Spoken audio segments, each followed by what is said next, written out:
Hello, my name is Curtis Patterson, and in this video, produced by the Global Koto Network, I will be showing you some of the most basic techniques for the koto.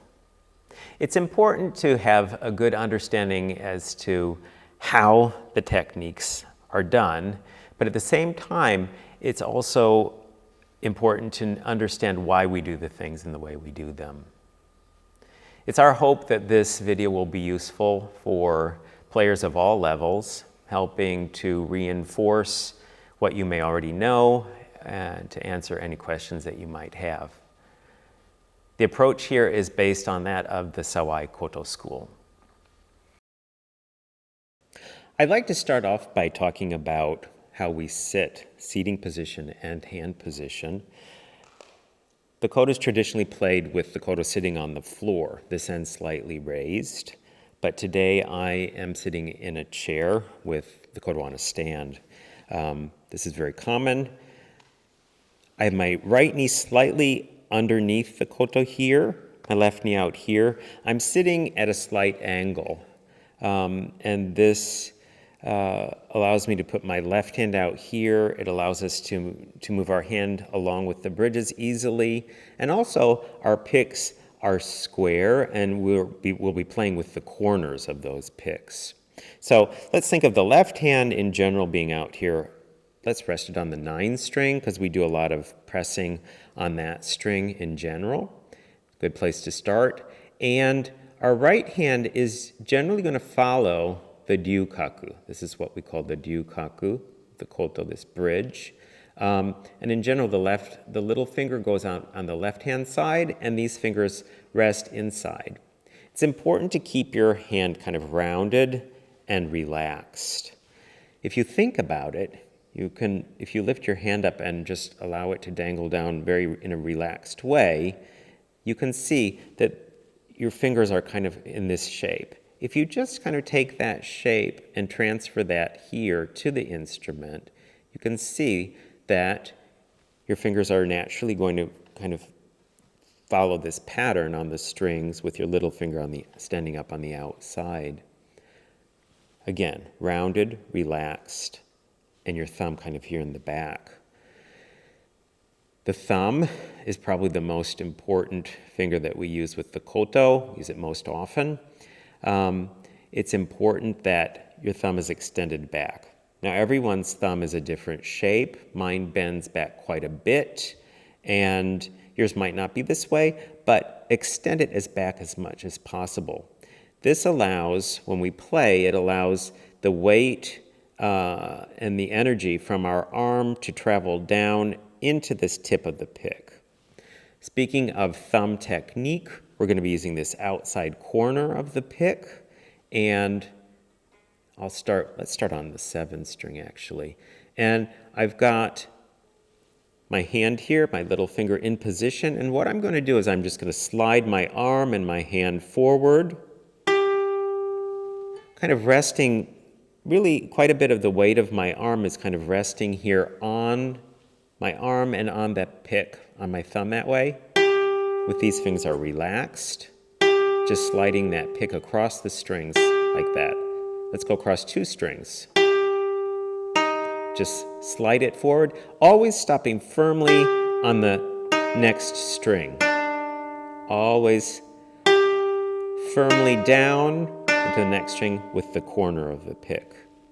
You can see that my hand is actually changing angle just a little bit as I go down. This is because we're trying to maintain the angle where a good portion of the surface of the koto is actually resting on the string.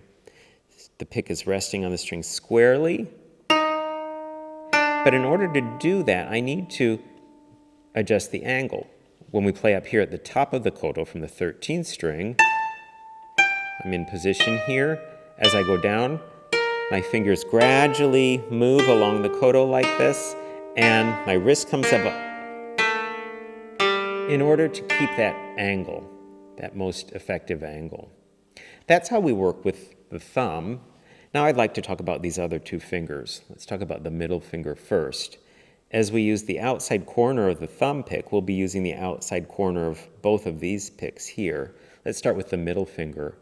The hand, again, in a slightly rounded position, little finger on the outside of the ryukaku. Let's just come up.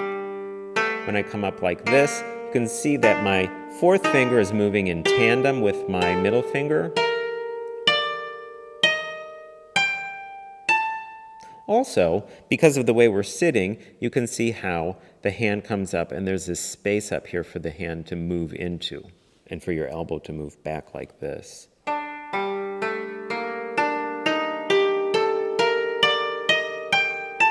We can do the same thing with the second finger.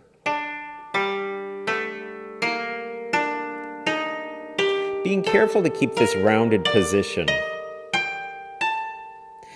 Second finger is probably the weakest of these three, and sometimes you might find, if you find that your joint here is bending back like this, I suggest that you work to keep it rounded like this, and you might first actually need to play kind of softly first to get the idea of what that feels like to have that joint slightly rounded. Then gradually apply more and more pressure, and that will gradually strengthen the muscles here so that you'll be able to do that effectively. So we've talked about thumb, second and third finger, and the next thing I'd like to do is talk about a very, very important technique with the koto. It's called shan, commonly, or kakite.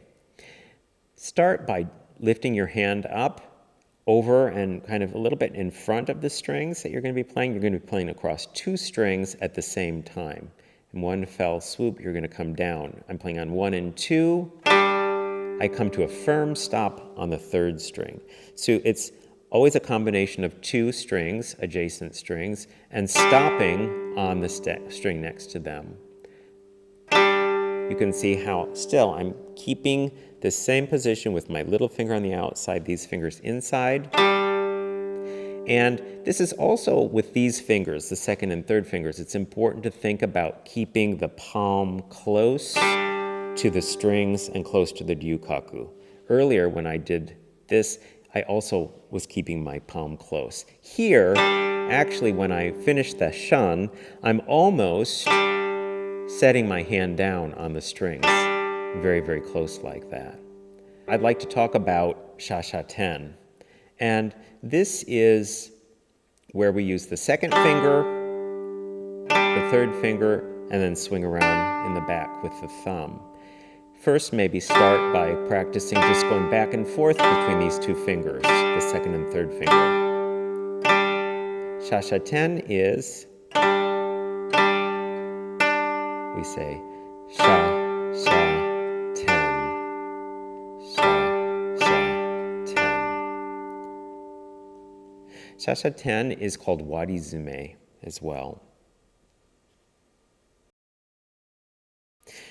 The tsukui is a very important technique with the koto, and tsukui means scoop in Japanese, and actually that's what we're doing. We're playing down across the string with the thumb pick and then scooping up backwards. When you scoop up, we're scooping up with the back side and kind of the edge of the pick. You can hear how the downstroke is very firm and the upstroke, the scoop, is a little bit lighter, and you hear a slight scraping of the pick on the string. That's this back edge of the pick scraping on the string.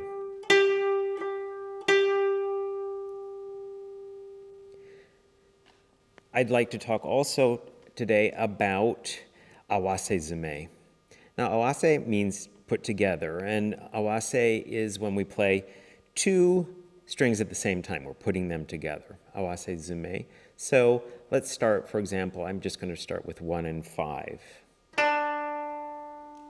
You can see, as I play that my third finger is coming down and resting next to my fourth finger.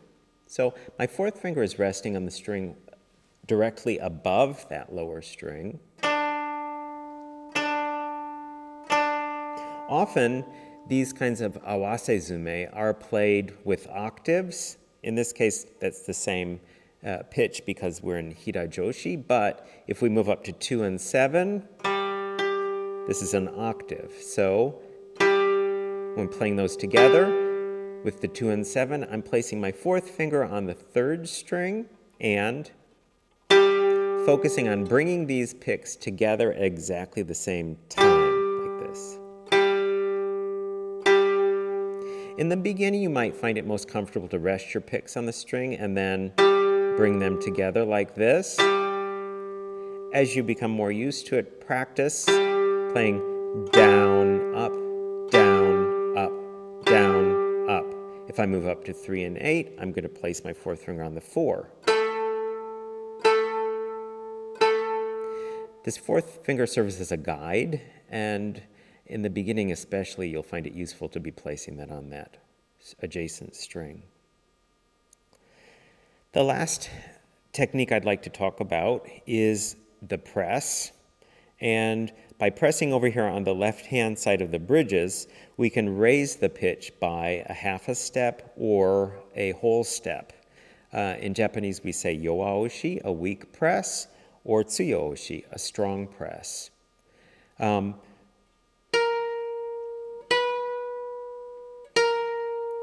that's our yoaoshi, or our weak press.